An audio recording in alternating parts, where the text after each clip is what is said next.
The protester contends that the agency engaged in unfair and misleading discussions. In this regard, CAC argues that it was directed to provide only limited revisions to its proposal, while discussions with digital management more broadly invited proposal revisions.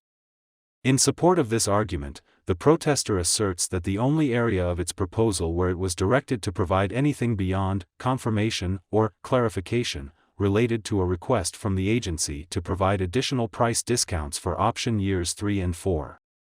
The protester contends that the awardee, by contrast, was invited to provide broader revisions to its proposal, including a rationale for its staffing hours and substantiation for its discounts across all of its rates.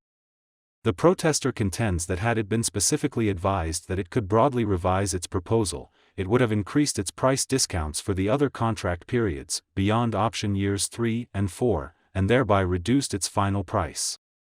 With regard to competitions for task and delivery orders under indefinite delivery, indefinite-quantity contracts, Federal Acquisition Regulation Section 16.505 does not establish specific requirements for discussions. Instead, exchanges with offerors under task order competitions, like other aspects of such a procurement, must be fair, equal, and not misleading. In general, when an agency opens or reopens discussions with offerors, the offerors may revise any aspect of their proposals, including portions of their proposals which were not the subject of discussions. In appropriate circumstances, however, agencies may limit the revisions that offerors may make to their proposals following discussions. Based on our review of the evaluation record, we conclude that the agency did not engage in unfair or misleading discussions. In this regard, we note that the record does not support the protester's assertion that the agency limited the scope of CACI's final proposal revisions to those proposal areas expressly addressed during discussions. Although the protester broadly avers that this was the case, the agency's contemporaneous notes of the discussions meeting do not reflect any such instruction being provided.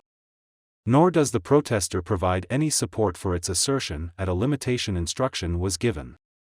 To the extent CACI inferred such a limitation based on the narrow areas raised during discussions, we find that this was not a reasonable inference to draw. The general rule, cited above, that offerors may revise any aspect of their proposals during discussions, applies even when an agency does not expressly advise offerors of this right and instead instructs them to answer specific questions about their proposals.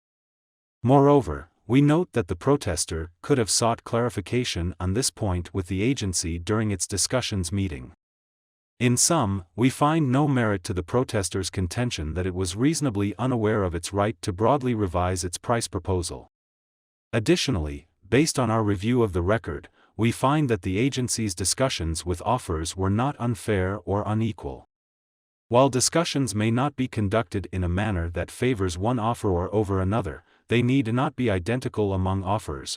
Rather, discussions are to be tailored to each offeror's proposal. Here, the agency tailored its discussions to each offeror's proposal and reasonably led both CACI and digital management to the areas of their proposals that required amplification or revision. Indeed, the final proposal of each offeror received the highest possible ratings for the two non-price factors.